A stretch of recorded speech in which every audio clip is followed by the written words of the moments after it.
Title: The Whispering Village. Scene 1. Arrival. Anna, a travel writer, stumbled upon an unmarked village on her map.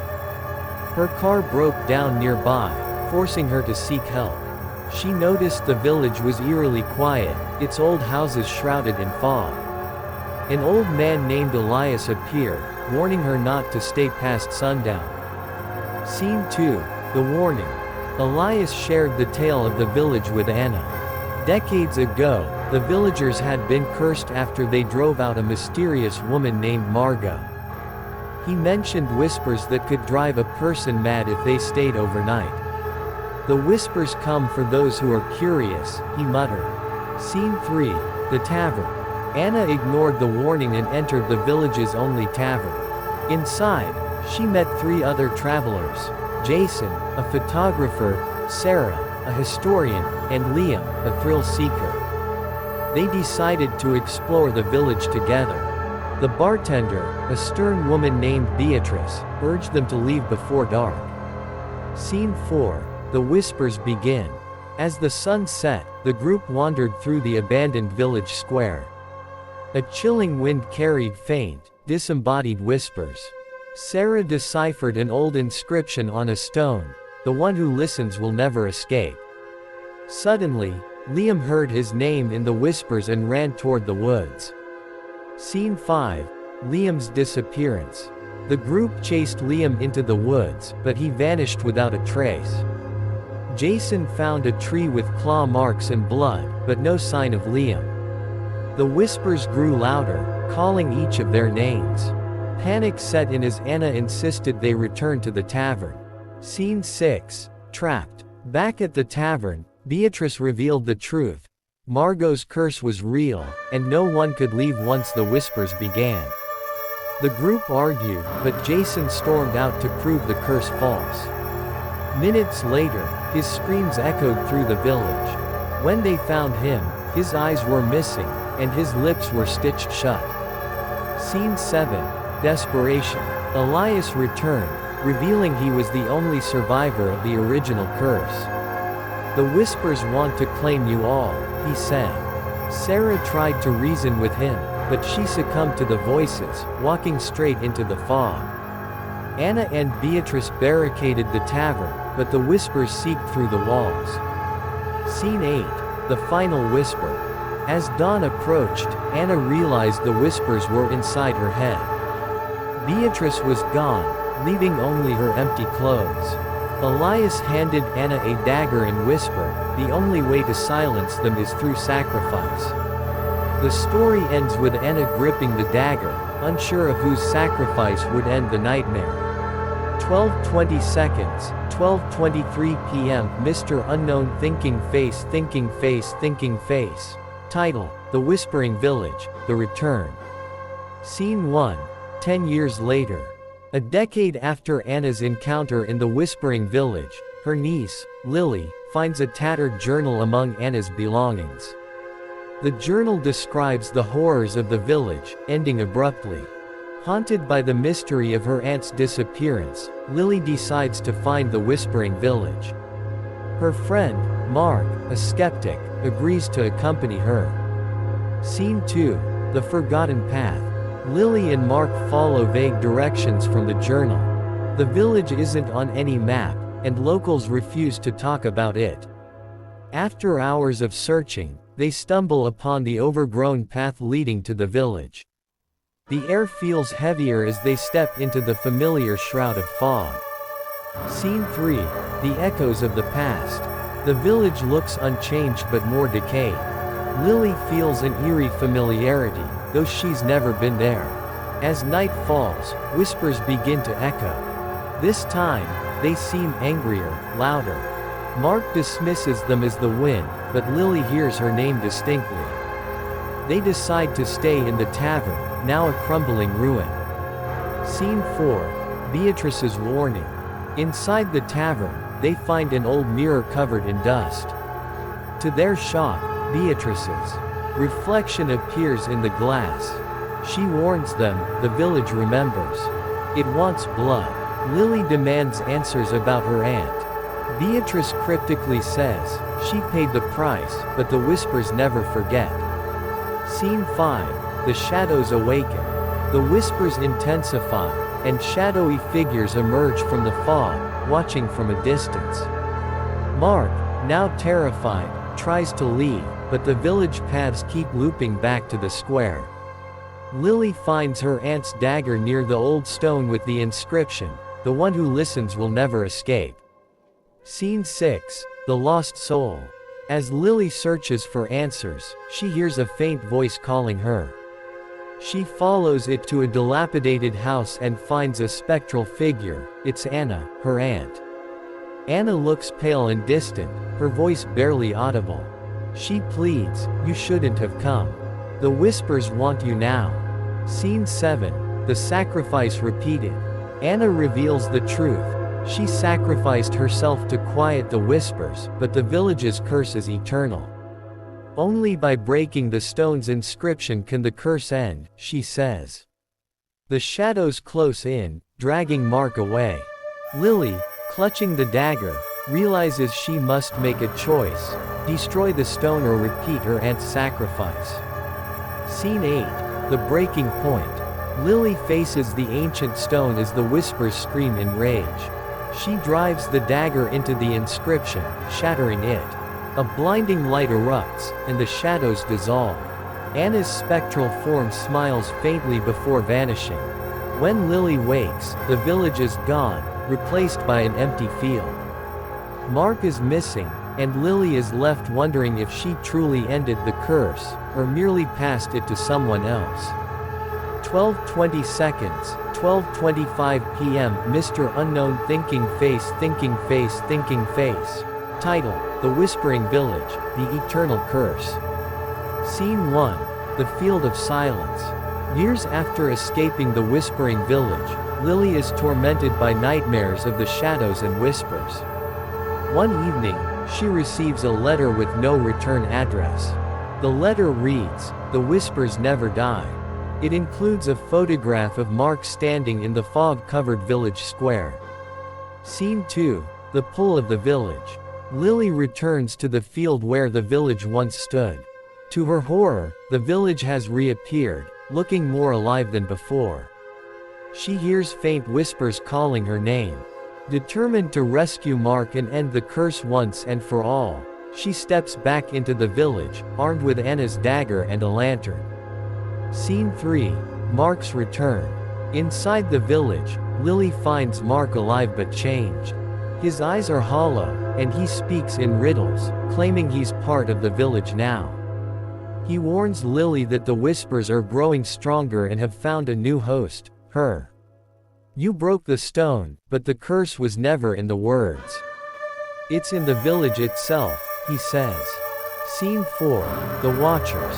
As the night deepens, Lily sees villagers roaming the streets, ghostly versions of those who had been claimed by the whispers over the centuries. Among them, she spots Sarah, Jason, and even Beatrice, their faces frozen in expressions of torment. They mutter, "Join us, Lily," in unison. Scene 5. The Whispering Heart. Mark reveals the truth. The whispers come from a heart buried beneath the village square. The heart belongs to Margot, the woman the villagers wronged. "To end this, you must destroy the heart," Mark says, but he warns her that doing so will consume her entirely.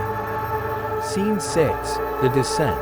Guided by Mark, Lily descends into an ancient underground cavern beneath the square.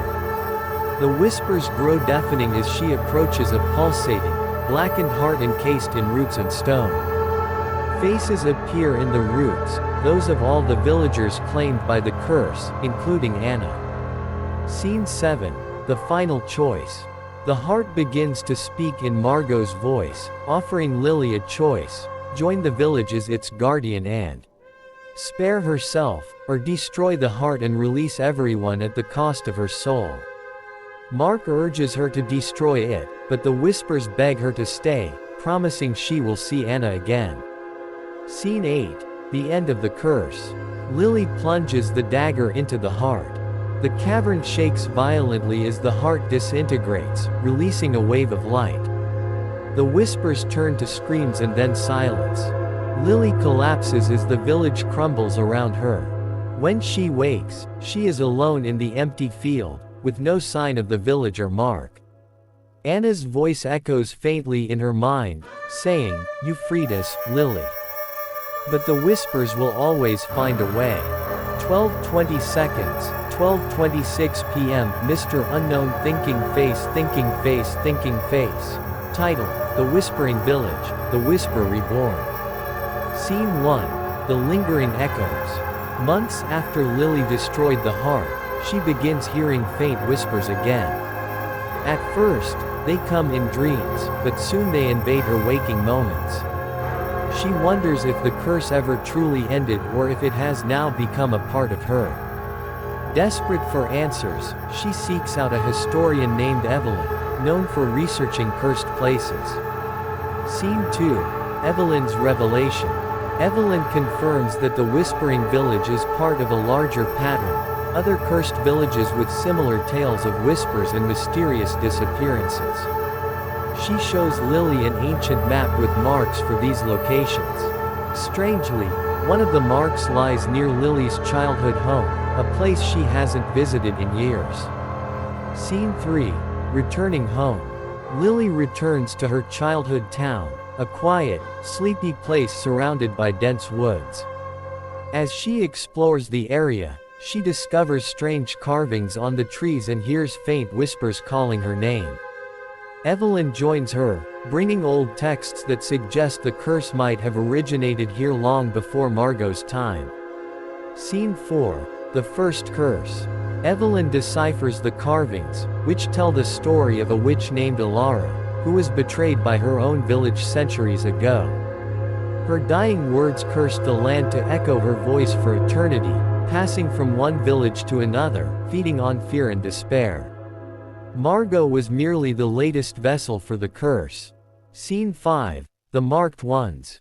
The whispers grow stronger, targeting Lily and Evelyn. They find an old well in the woods, its stones covered in ancient symbols. Evelyn realizes the well is the source of the original curse.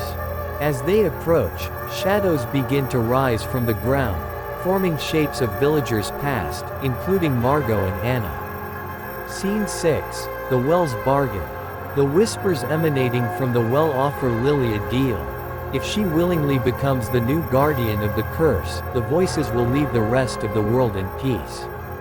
Evelyn warns her that accepting the bargain would trap her soul forever, just as it did to Margot and others before her. Scene 7. The Sacrificial Flame. Lily refuses the deal and searches for a way to destroy the well. Evelyn finds a ritual in the ancient texts requiring fire and blood. As the whispers grow deafening, shadows attack them. Evelyn sacrifices herself to buy Lily time, throwing herself into the well to weaken the curse. Scene 8. The Whisper Reborn. Lily completes the ritual, setting the well ablaze. The flames consume the shadows and silence the whispers, but Lily feels an overwhelming pull as the curse tries to latch onto her. She resists, but in the process, part of her soul is taken. When she awakens, the well is gone, and the forest is eerily quiet. But in the silence, she feels something new, a faint whisper in her own mind, not of fear, but of power. The story ends with Lily walking away, unsure if she has ended the curse or if it now lives within her. 12:20 seconds, 12:28 p.m. Mr. Unknown thinking face thinking face thinking face. Title: The Whispering Village, The Vessel of Shadows. Scene 1. The Quiet Aftermath. Months have passed since Lily burned the cursed well.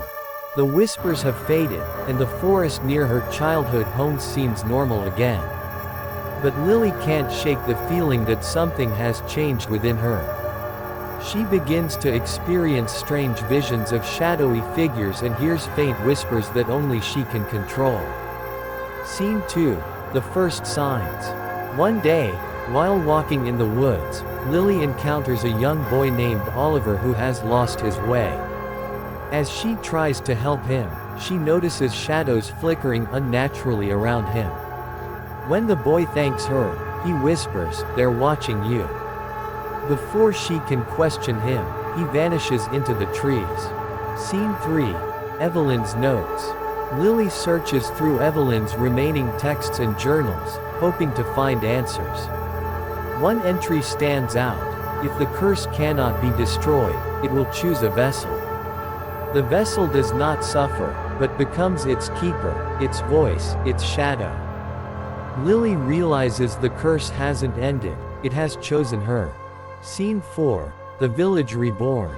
As days pass, the whispers grow stronger within Lily, guiding her to a forgotten path deep in the forest. At the end of the path, she finds a small, decayed village that looks eerily familiar. It isn't the Whispering Village, but another like it, forgotten, yet alive with a sinister presence. Scene 5. The curse revealed. In the heart of the village, Lily finds a central altar surrounded by symbols similar to those at the well. The whispers in her mind explain that she is now the vessel of shadows, destined to rebuild the curse's power. She feels torn, part of her wants to resist, but another part feels drawn to the ancient power. Scene 6. The ghosts of the past.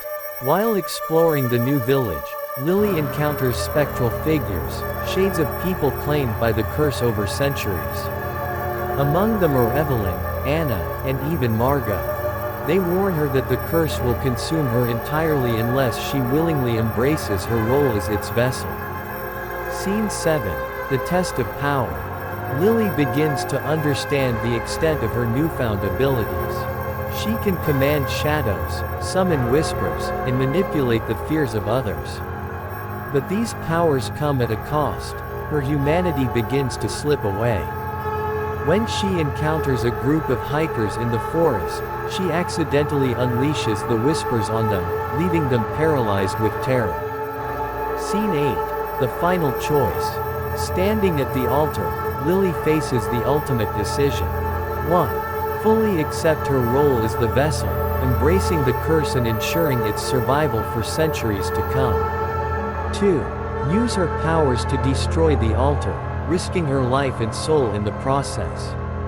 As the shadows and whispers close in, Lily makes her choice. The screen fades to black as her screams echo through the forest, or is it laughter? 12:20 seconds, 12:29 p.m. Mr. Unknown thinking face thinking face thinking face. Title: The Whispering Village, The Keeper's Fate. Scene 1. A world without light. The forest has gone silent, and the shadows seem thicker than ever. Lily's choice to destroy the altar has shattered her body, leaving her barely alive. But instead of dying, she awakens in a liminal space, an endless void of whispers and flickering shadows. She realizes that her soul is now trapped between life and death, tethered to the curse. Scene 2. The Voice of the Curse. In the void, Lily hears a voice unlike the whispers, ancient, commanding, and full of sorrow. It introduces itself as Alara, the original source of the curse. Alara reveals the truth. Her rage birthed the curse, but over centuries, it grew beyond her control. She warns Lily that the curse feeds on vessels like her and that she has one final chance to end it. Scene 3. The Path to Redemption. Alara guides Lily to a doorway in the void, leading to a fragmented version of the Whispering Village. This place is not real, but a reflection of the curse's heart. To destroy it, Lily must confront the memories and fears of all who suffered under the whispers, including her own. Each memory is guarded by shadowy figures that test her resolve. Scene 4. The Test of Anna. The first test forces Lily to relive her Aunt Anna's final moments. She sees Anna sacrificing herself in the hopes of saving Lily and the others, only to fall victim to the curse's manipulations. Anna's shade accuses Lily of arrogance, of thinking she could succeed where others failed. Lily must prove her worth by confronting her guilt and finding forgiveness. Scene 5. The Rise of the Shadows. As Lily moves deeper into the fragmented village, the shadows grow more aggressive. They take the forms of Margot, Evelyn, and even Lily herself, each accusing her of being too weak to end the curse. The whispers claw at her mind, tempting her to give in and embrace her role as the vessel. Scene 6, the final memory. At the center of the village, Lily faces the most harrowing memory, the moment she unleashed the whispers on the hikers. The shadows take on their forms, showing their fear and pain. Lily is forced to accept the darkness within her, the part of her that enjoyed the power. Only by acknowledging this can she take control of the whispers. Scene 7, the breaking of the chains. With her newfound strength, Lily confronts the heart of the curse, a massive, writhing mass of shadows and whispers. She channels the dagger's power, given to her by Anna, and strikes at the heart. The shadows scream, trying to pull her in, but Lily holds firm. Her own soul becomes the final key to breaking the chains that bind the curse. Scene 8, a new dawn. Lily awakens in the forest, surrounded by sunlight for the first time in years. The shadows are gone, and the whispers have been silenced. She feels an emptiness inside, knowing that part of her soul is gone forever. Yet, she also feels a sense of peace. As she walks away, she notices the forest blooming with new life. However, faintly in the distance, she hears a single whisper, "Not yet." 12:20 seconds, 12:30 p.m. Mr. Unknown thinking face thinking face thinking face. Title, The Whispering Village, The Shadows Return. Scene 1, a quiet unease. Years have passed since Lily shattered the heart of the curse. She has tried to rebuild her life, but the faint whisper she heard on that final day never left her mind. Now settled in a small town far from the haunted forests, Lily begins to notice strange occurrences. Shadows moving unnaturally, whispers barely audible in the wind, and a coldness that seems to follow her. Scene 2, a message from the past. One night, a package arrives at Lily's door. Inside is a journal bound in black leather, Evelyn's journal, thought to have been destroyed. It contains new pages written in Evelyn's handwriting, warning, the curse cannot be killed. It adapts. It waits. And it is coming for you. Scene 3, the village beyond time. Determined to understand the truth, Lily revisits the site of the Whispering Village. To her shock, the village has reappeared, but it is no longer abandoned. People wander the streets, living normal lives, as if the curse had never existed. However, something feels wrong. There are no children, no laughter, only silence and stillness. Scene 4, the Whispering Residence. Lily approaches one of the villagers, a woman named Clara, who seems to recognize her. Clara speaks in cryptic riddles, saying, "You freed us, but the whispers needed a new home. They found one." As Clara's shadow grows darker and larger, she warns Lily to leave before it's too late. Scene 5, the Curse Reborn. Lily discovers that the village is now a liminal space, caught between reality and the void where the curse was first born. The whispers have evolved, no longer needing a single vessel. Instead, they inhabit every shadow, every dark corner, spreading like a plague. The villagers are not alive, they are echoes of past victims, bound to the village forever. And now, they want Lily to join them. Scene 6, a new alley. As Lily searches for a way to escape, she encounters a young girl named Mira, the only child in the village. Mira claims she was drawn here after hearing the whispers in her dreams. She is immune to their influence, and the whispers fear her. Together, they begin to unravel the secrets of this new form of the curse. Scene 7, the Ritual of Shadows. Mira reveals a hidden ritual described in Evelyn's journal, a way to trap the whispers forever by severing their link to the void. However, the ritual requires a life sacrifice. Someone must willingly stay behind in the village to anchor the shadows and prevent them from spreading. Lily realizes the choice is hers once again. Scene 8. The final sacrifice. In a heart-wrenching decision, Lily chooses to stay behind, ensuring Mira can escape and live a life free from the curse.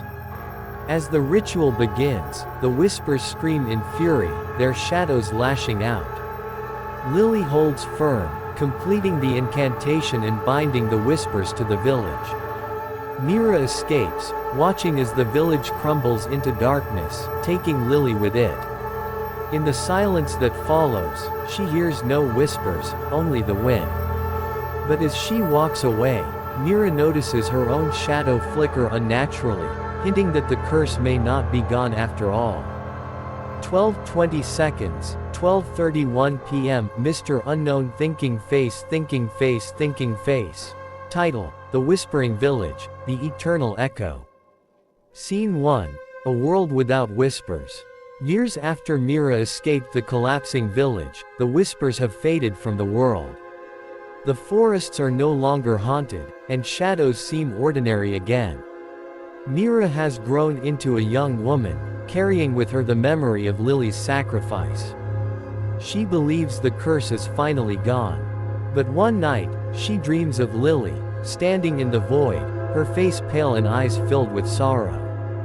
Lily whispers, "It isn't over, Mira.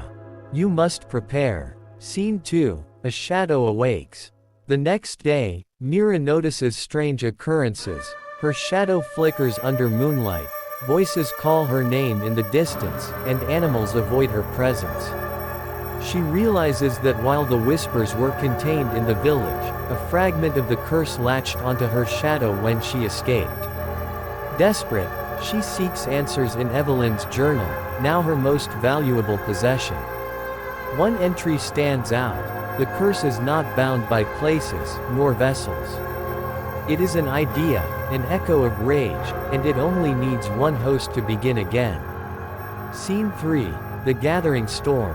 Mira travels to the ruins of the Whispering Village, now an empty field shrouded in perpetual mist. She hears faint whispers, not from the village but from her own shadow, urging her to step into the mist. There, she encounters Lily's spectral form, bound to the void. Lily explains that the curse is adapting, using Mira as a seed to spread beyond the village. Lily pleads with Mira, "You must destroy the last connection to the curse, your shadow. But it will fight you, for it is alive now." Scene 4. The Shadow's Rebellion. Mira's shadow begins to grow darker and more distinct, taking on a life of its own. It mocks her, whispering her fears and doubts, reminding her that she cannot survive without it. The shadow begins to lash out, manipulating the environment, pulling Mira closer to the void. Scene 5. The Final Ritual. In Evelyn's journal, Mira finds the instructions for a final ritual, a way to sever the curse's connection to her shadow. It requires a powerful light source to destroy the shadow completely. Mira gathers materials for the ritual, including an ancient lantern said to contain a flame from the pure dawn, a mythical light that can cleanse darkness. Scene 6. A battle of light and shadow. As Mira begins the ritual, her shadow fully detaches from her, forming into a humanoid shape, a dark, twisted version of herself. It attacks, using her fears and memories against her. Mira lights the lantern, but the shadow's strength grows with her hesitation. Finally, she realizes the key to defeating it isn't just the light, but her acceptance of her own darkness.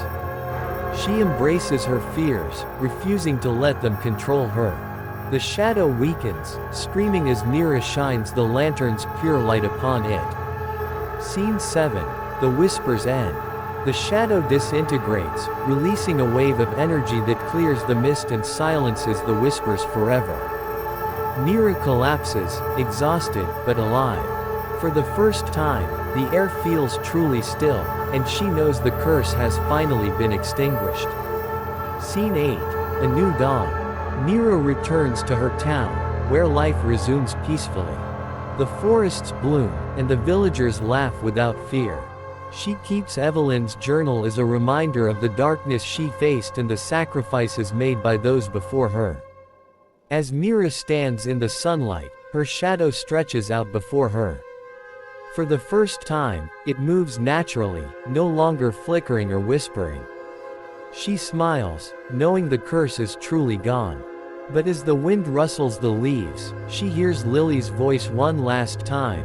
"You were stronger than all of us. Live well, Mira."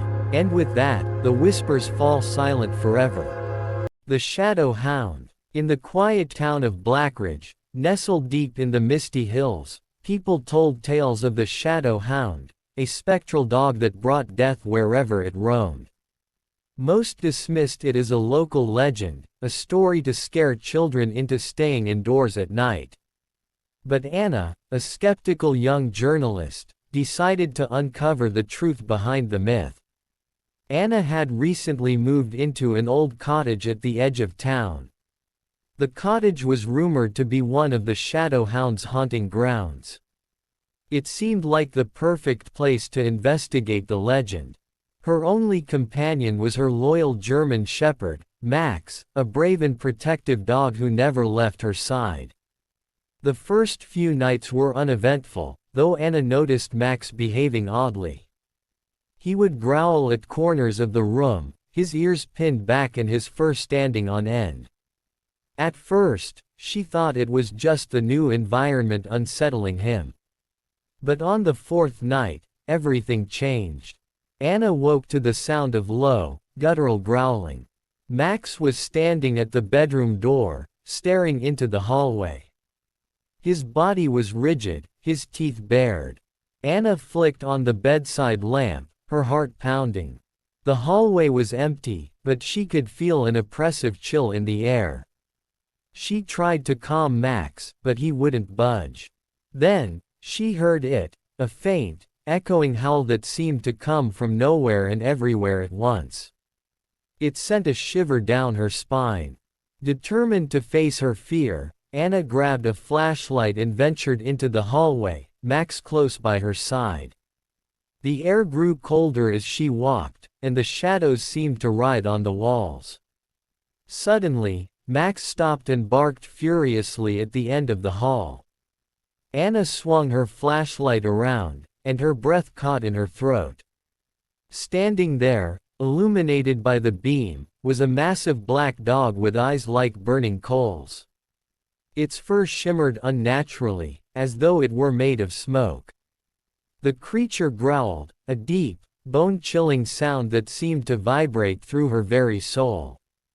Anna froze, her mind racing. She had heard stories about the Shadow Hound. It was said to target those who disturbed its resting grounds, marking them for death. But why had it come for her? Before she could react, the hound lunged. Max, loyal and fearless, leapt to intercept it.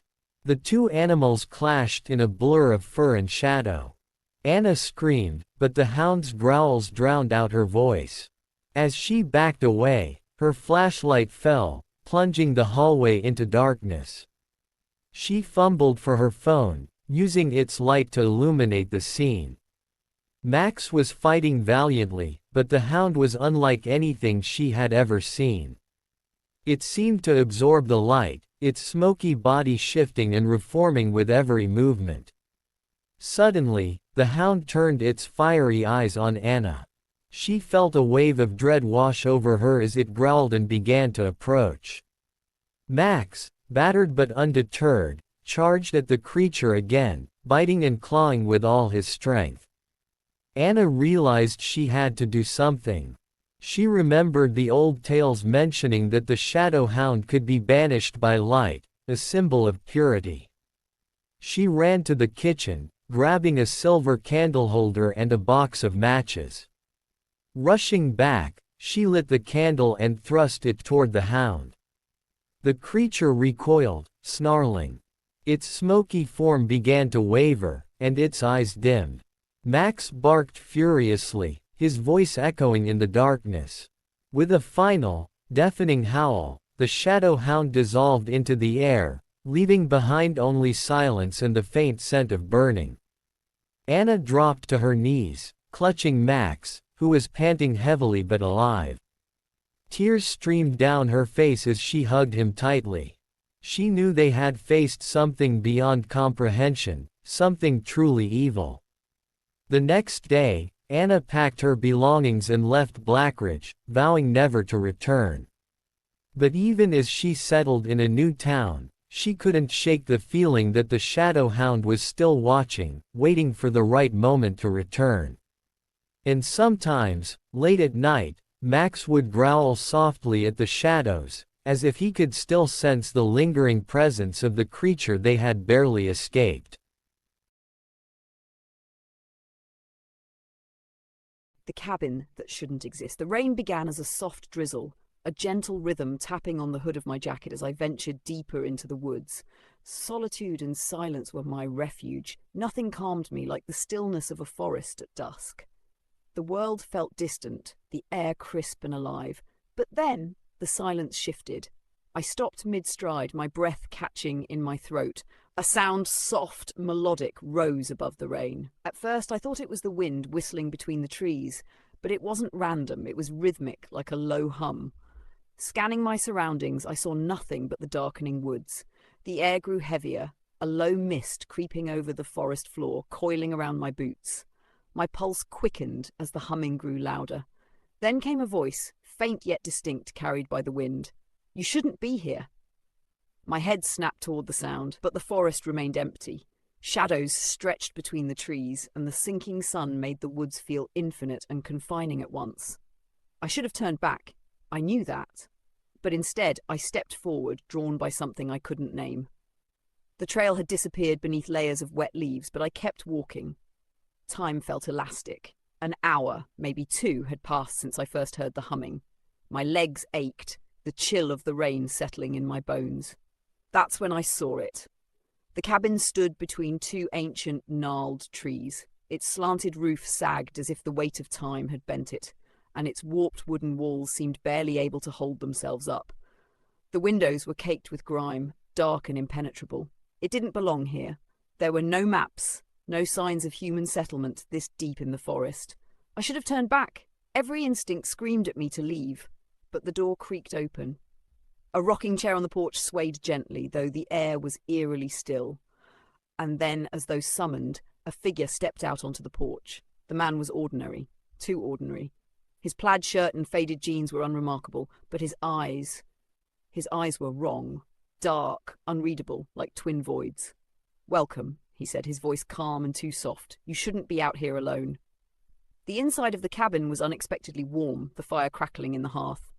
Yet the air felt stifling, thick with an earthy, metallic smell that tugged at the edges of my mind. The man moved with deliberate slowness, as if every step were measured. He spoke little, his words simple yet unsettling in their vagueness. "I've always lived here," he said when I asked why the cabin was so far from anything. Time seemed to falter inside. The old clock on the wall had stopped at 3:15, its unmoving hands adding to the oppressive stillness. "You're safe here," he said, though his tone suggested otherwise. The storm outside intensified, the wind howling like a living thing. The rocking chair I'd seen earlier had moved, now facing me, though I hadn't seen it shift. My nerves prickled. "Do you live here alone?" I asked, hoping to fill the growing silence. His smile didn't reach his eyes. "Not always." The longer I stayed, the more the cabin felt wrong. The walls seemed to pulse, as if the structure itself was alive. Watching, the shadows in the corners grew darker, stretching and twisting in impossible ways. When the man offered me food, I couldn't eat. The stew in the bowl looked normal, but something about its smell, its texture, made my stomach churn. "You'll want to eat," he said, his voice low. "It helps." I refused. His face remained calm, but something flickered in his expression, a flash of something ancient, predatory. A soft tapping began, rhythmic and persistent. My eyes darted around the room, searching for the source, but nothing was there. And then, outside the window, I saw it. A shape moved between the trees, faster than humanly possible. It was tall, distorted, its limbs bending at unnatural angles. It paused, just long enough to make out too many eyes, glowing faintly in the dark. "You saw it," the man said, his voice breaking the silence. I turned to him, my heart pounding. What is it? He didn't answer. Instead, he stood and moved to the window, his presence filling the room with a suffocating weight. You can't leave, he said, as calm as ever. This place doesn't let people go. Panic set in. I bolted for the door, but it wouldn't budge. My hands fumbled with the handle, but it was as if the cabin itself resisted me. You're staying, the man said, his figure now silhouetted against the firelight. There's nowhere else to go. Behind him, the shadow from the woods seeped into the cabin, twisting and crawling toward me. Its many eyes glinted in the dim light, and a guttural sound rumbled from its depths. I did the only thing I could. I ran. The window shattered as I threw myself through it, rain and broken glass cutting into my skin. I hit the ground hard but scrambled to my feet, sprinting blindly into the forest. I don't know how long I ran before I found the road. The storm had eased, but my terror hadn't. I collapsed onto the wet asphalt, gasping for air. For a moment all was silent, then I heard it, a faint humming, carried by the wind.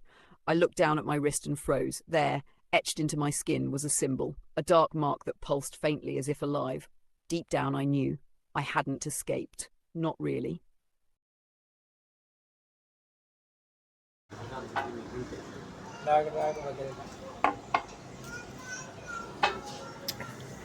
तू क्या देख रही है बे? ऐसे tissue एकदम ना कि यहाँ पूरा बंद करना।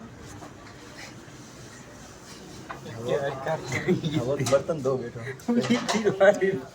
वो मैं बंद करी तो सेंस है। टिश्यू चाहिए बच्चा? टिश्यू चाहिए? टिश्यू चाहिए? टिश्यू ले लो। ओए देखो ये देखो।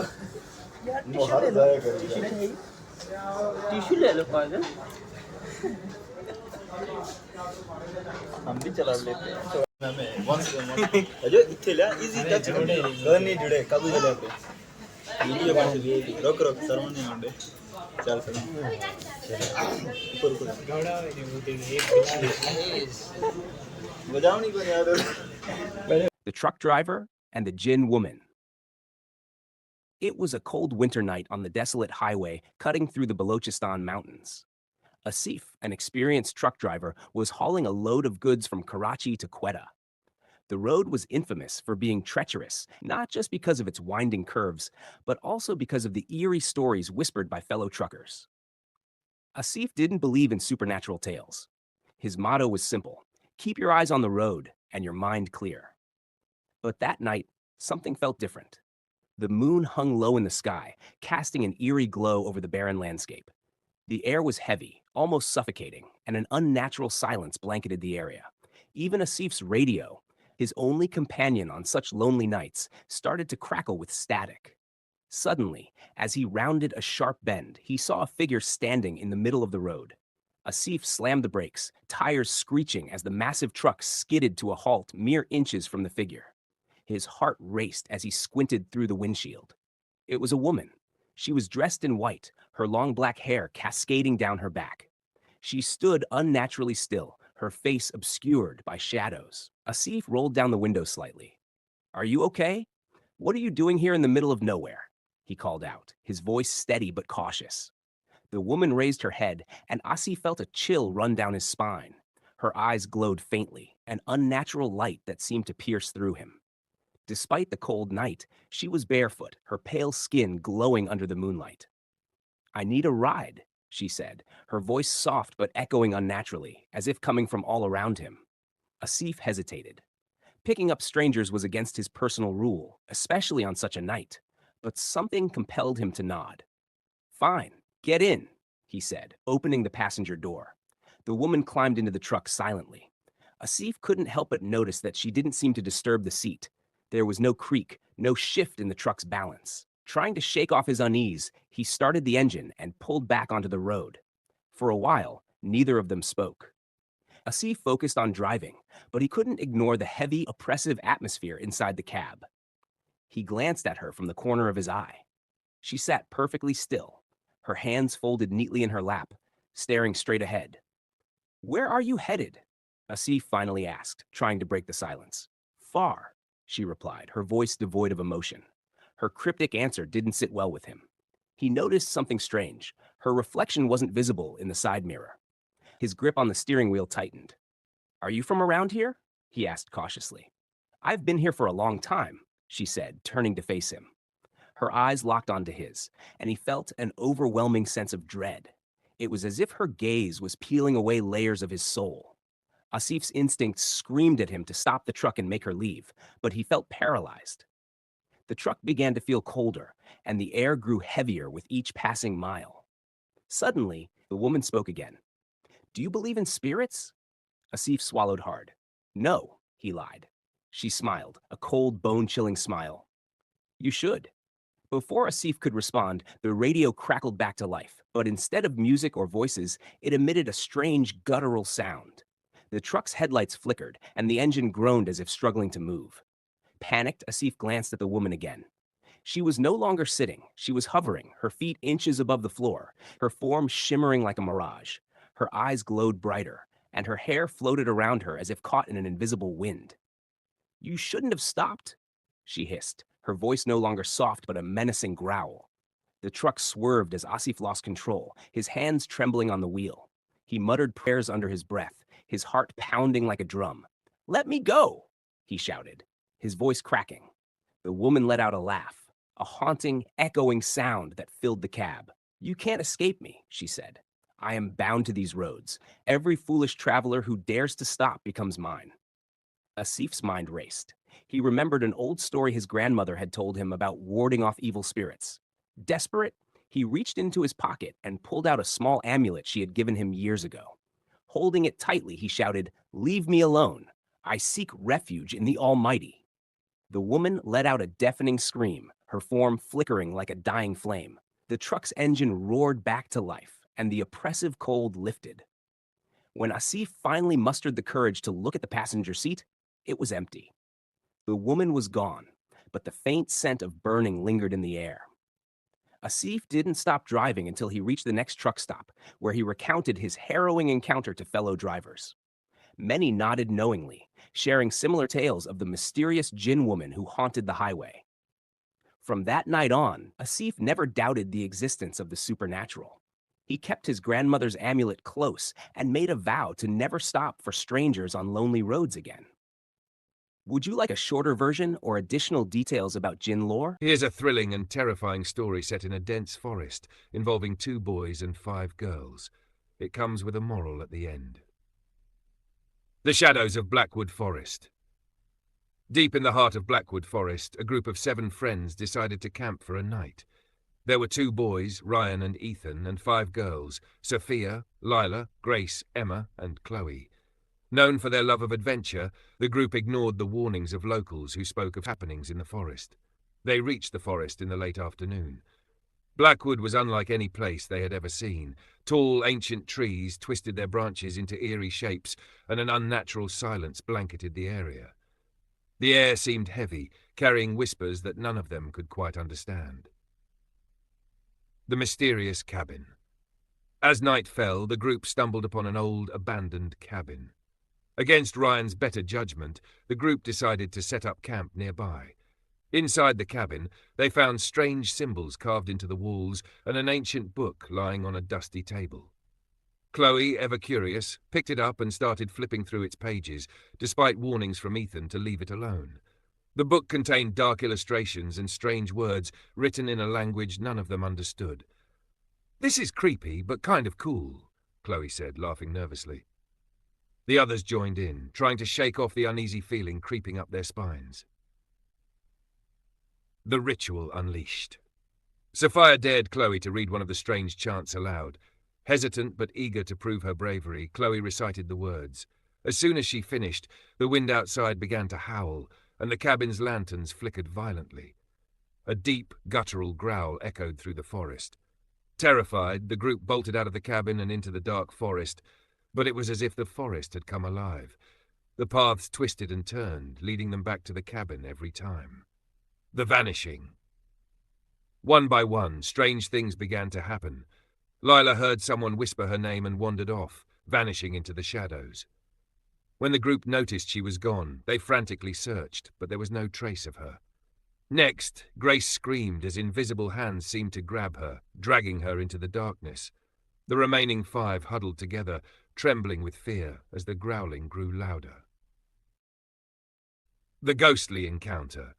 Emma suggested they go back to the cabin, believing it to be their only shelter. Inside they found a mirror that reflected not their own images, but shadowy figures standing behind them. Chloe broke down in tears, blaming herself for reading the chant. Ryan tried to comfort her, but his voice was cut off as the mirror shattered and a shadowy figure emerged. It whispered, "You woke me, and now you shall pay." The final stand. Ethan, the bravest of the group, grabbed the book and desperately searched for a way to reverse the chant. Flipping through its pages, he found a passage that seemed like a counterspell. "Everyone, hold hands and focus," he shouted. As Ethan read the words aloud, the cabin shook violently. The shadowy figure screamed in rage, its form dissipating into a cloud of black smoke. The growling stopped, and the forest fell silent once more. The escape. As dawn broke, the group, now down to Ryan, Ethan, Sophia, Emma, and Chloe, found their way out of the forest. Exhausted and traumatized, they vowed never to speak of that night again. However, the forest remained unchanged, its dark secrets waiting for the next group of adventurers foolish enough to disturb it. Moral.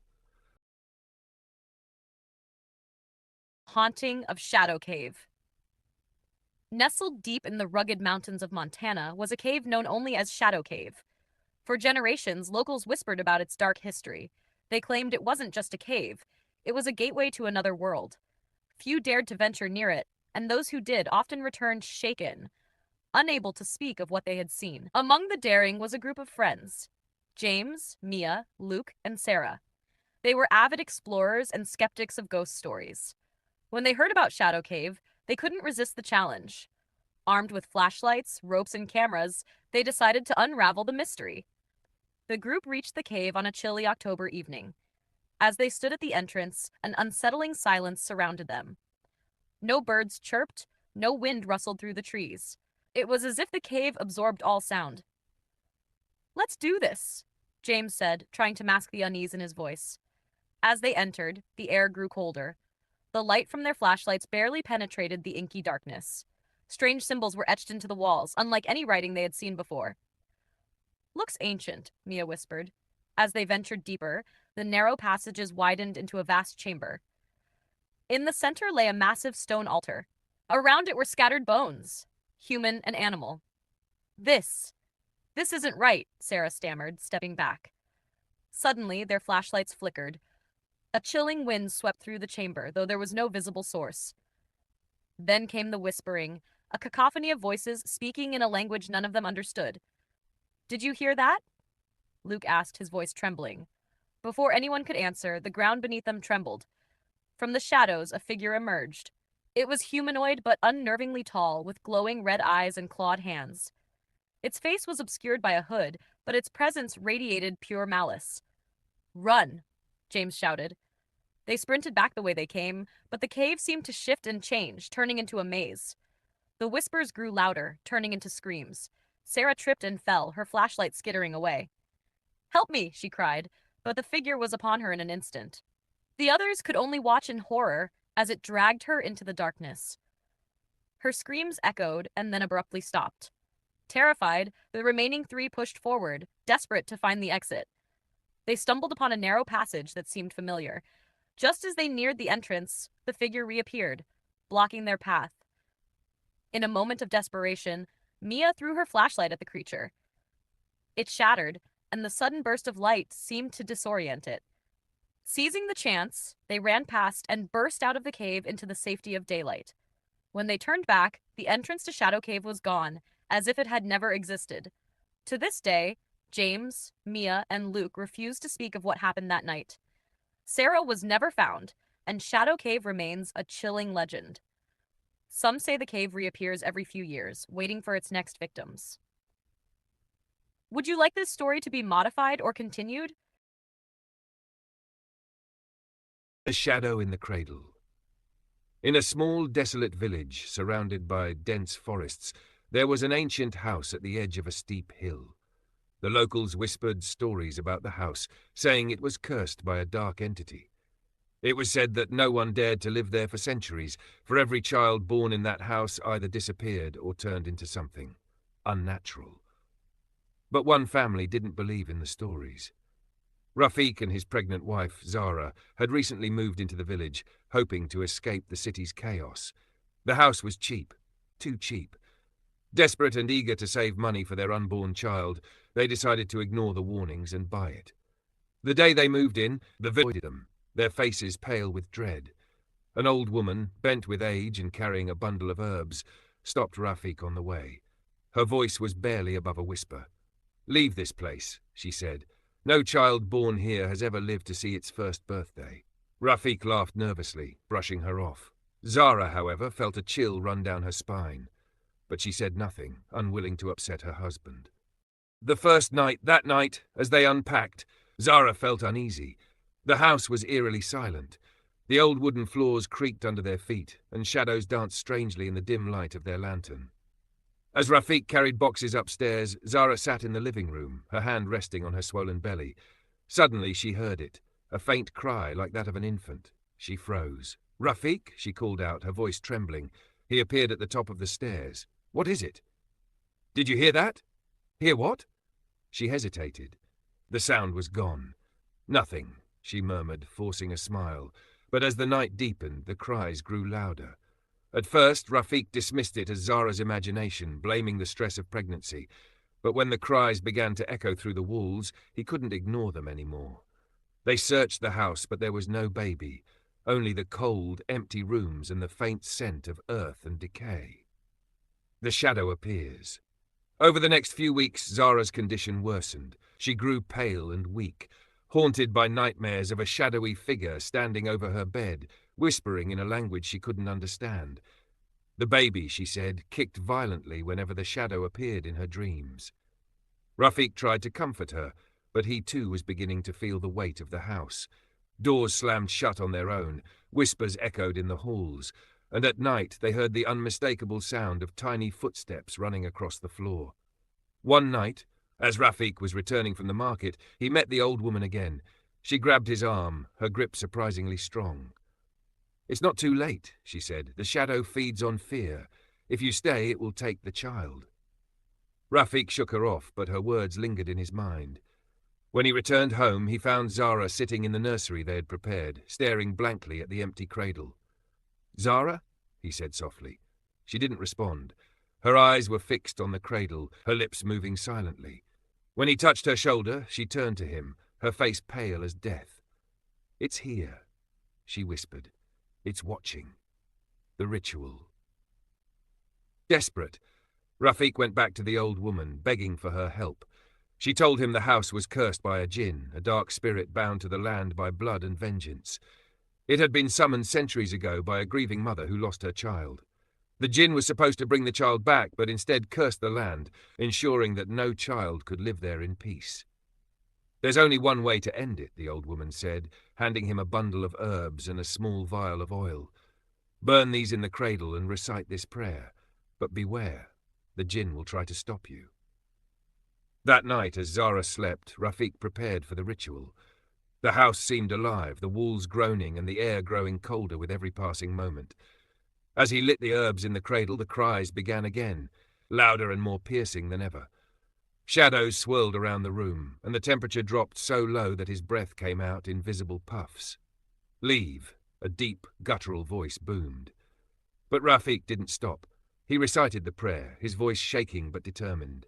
The shadow loomed over him, its form shifting and writhing like smoke. It reached out, and for a moment he felt its icy grip around his throat. Suddenly Zara screamed from the bedroom. The final confrontation, Rafiq ran to her, the shadows following close behind. Zara was clutching her stomach, her face contorted in pain. The shadow stood at the foot of the bed, its form more solid now, its eyes glowing red. "Give me the child," it hissed. "No," Zara cried, tears streaming down her face. Rafiq stepped between the shadow and his wife, holding the burning herbs. "You can't have them," he shouted. The jinn roared, the sound shaking the walls. But as the prayer continued, the shadow began to waver. It lashed out, its claws raking across Rafiq's chest, but he didn't falter. With a final scream, the jinn dissolved into smoke, the room falling silent. The house was quiet after that night, but Rafiq and Zara didn't stay to find out if the curse was truly lifted. They packed their belongings and left the village, never looking back. Months later, Zara gave birth to a healthy baby boy. But every now and then, in the dead of night, she swore she could still hear the faint cry of a baby and the whisper of a shadow just beyond the edge of the light. Would you like me to expand this story further to reach the desired length? Tree of Shadows and the Two Graves. Nestled in a forgotten village, a lone black jamun tree stood tall, its roots gripping the earth like skeletal hands. Beneath its ominous shadow lay two unmarked graves. The villagers avoided the tree at all costs, whispering tales of curses and ghostly apparitions. For decades, no one dared approach the tree until one day, an ambitious young journalist, Ethan, arrived in the village. He had heard stories of the cursed tree and was determined to uncover the truth behind the two graves. Ethan's arrival in the village was met with cold stares and murmurs of disapproval. He rented a small house near the edge of the forest, directly in view of the towering jamun tree. The villagers warned him to stay away, claiming that anyone who ventured too close was never seen again. Ethan dismissed their fears as mere superstition. His investigation began with a village elder who reluctantly shared the tale. Decades ago, two lovers, Arya and Dev, sought refuge under the jamun tree, defying their families who opposed their union. Legend said that the tree had a soul, a vengeful spirit bound to its roots. When the lovers made a vow of eternal togetherness under its branches, they vanished the next morning, leaving behind the two graves. Chapter 2: The First Encounter. On a moonlit night, Ethan decided to explore the tree. Armed with his camera and flashlight, he ventured into the forest. As he approached, the air grew colder, and the wind carried whispers that seemed to call his name. The jamun tree loomed ahead, its branches twisting unnaturally, forming grotesque shapes. Ethan felt a sudden pull towards the graves. He knelt to inspect them, but as soon as he touched the ground, an unearthly shriek filled the air. The earth beneath the graves shifted, and Ethan stumbled back. Faint outlines of two figures, glowing faintly, appeared near the tree. They looked like a man and a woman, their faces contorted in pain. Chapter 3: The Curse Unveiled. Ethan sought answers from an old hermit living in the village outskirts. The hermit revealed the dark truth. The jamun tree was cursed by a betrayed sorceress centuries ago. She had been wronged by a lover under that very tree, and in her rage, she bound her spirit to it, ensuring that no lovers could find happiness beneath its branches. The two graves belonged to Arya and Dev, whose spirits were trapped in eternal torment. The hermit warned Ethan that disturbing the graves would awaken the sorceress's wrath. Determined to help the trapped lovers, Ethan decided to perform a ritual to free their souls. On the night of the ritual, a fierce storm brewed. Ethan followed the hermit's instructions, lighting candles and chanting ancient incantations. As he poured holy water on the graves, the ground began to quake. The ghostly figures of Arya and Dev emerged, their sorrowful eyes pleading for freedom. Suddenly, the sorceress's spirit burst forth from the tree, her face twisted with anger. She cursed Ethan for meddling in her domain. The villagers, hearing the commotion, gathered at a distance, praying for Ethan's safety. In a desperate act, Ethan used a talisman given by the hermit to confront the sorceress. He begged her to release the lovers, reminding her of her own tragic past. Moved by his words, the sorceress relented. The tree groaned as its roots withdrew from the graves, and the spirits of Arya and Dev ascended into the sky, finally free. Chapter 5: The Aftermath. The storm subsided, and the tree began to wither. By morning it was nothing more than a pile of ash. The villagers, now free from the curse, celebrated Ethan's bravery. However, Ethan knew he had paid a price. His nights were haunted by dreams of the sorceress's sorrowful eyes, a reminder of the darkness he had faced. The story of the jamun tree and the two graves became a legend, a cautionary tale about love, betrayal, and redemption. The end. Would you like this adapted into a screenplay format? The Shadow Hound. In the quiet town of Blackridge, nestled deep in the misty hills, people told tales of the Shadow Hound, a spectral dog that brought death wherever it roamed. Most dismissed it as a local legend, a story to scare children into staying indoors at night. But Anna, a skeptical young journalist, decided to uncover the truth behind the myth. Anna had recently moved into an old cottage at the edge of town. The cottage was rumored to be one of the shadow hound's haunting grounds. It seemed like the perfect place to investigate the legend. Her only companion was her loyal German shepherd, Max, a brave and protective dog who never left her side. The first few nights were uneventful, though Anna noticed Max behaving oddly. He would growl at corners of the room, his ears pinned back and his fur standing on end. At first, she thought it was just the new environment unsettling him. But on the fourth night, everything changed. Anna woke to the sound of low, guttural growling. Max was standing at the bedroom door, staring into the hallway. His body was rigid, his teeth bared. Anna flicked on the bedside lamp, her heart pounding. The hallway was empty, but she could feel an oppressive chill in the air. She tried to calm Max, but he wouldn't budge. Then, she heard it, a faint, echoing howl that seemed to come from nowhere and everywhere at once. It sent a shiver down her spine. Determined to face her fear, Anna grabbed a flashlight and ventured into the hallway, Max close by her side. The air grew colder as she walked, and the shadows seemed to writhe on the walls. Suddenly, Max stopped and barked furiously at the end of the hall. Anna swung her flashlight around, and her breath caught in her throat. Standing there, illuminated by the beam, was a massive black dog with eyes like burning coals. Its fur shimmered unnaturally, as though it were made of smoke. The creature growled, a deep, bone-chilling sound that seemed to vibrate through her very soul. Anna froze, her mind racing. She had heard stories about the shadow hound. It was said to target those who disturbed its resting grounds, marking them for death. But why had it come for her? Before she could react, the hound lunged. Max, loyal and fearless, leapt to intercept it. The two animals clashed in a blur of fur and shadow. Anna screamed, but the hound's growls drowned out her voice. As she backed away, her flashlight fell, plunging the hallway into darkness. She fumbled for her phone, using its light to illuminate the scene. Max was fighting valiantly, but the hound was unlike anything she had ever seen. It seemed to absorb the light, its smoky body shifting and reforming with every movement. Suddenly, the hound turned its fiery eyes on Anna. She felt a wave of dread wash over her as it growled and began to approach. Max, battered but undeterred, charged at the creature again, biting and clawing with all his strength. Anna realized she had to do something. She remembered the old tales mentioning that the shadow hound could be banished by light, a symbol of purity.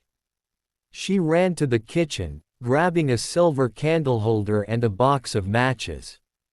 Rushing back, she lit the candle and thrust it toward the hound. The creature recoiled, snarling. Its smoky form began to waver, and its eyes dimmed. Max barked furiously, his voice echoing in the darkness. With a final, deafening howl, the shadow hound dissolved into the air, leaving behind only silence and the faint scent of burning. Anna dropped to her knees, clutching Max, who was panting heavily but alive. Tears streamed down her face as she hugged him tightly. She knew they had faced something beyond comprehension, something truly evil. The next day, Anna packed her belongings and left Blackridge, vowing never to return. But even as she settled in a new town, she couldn't shake the feeling that the shadow hound was still watching, waiting for the right moment to return. And sometimes, late at night, Max would growl softly at the shadows, as if he could still sense the lingering presence of the creature they had barely escaped.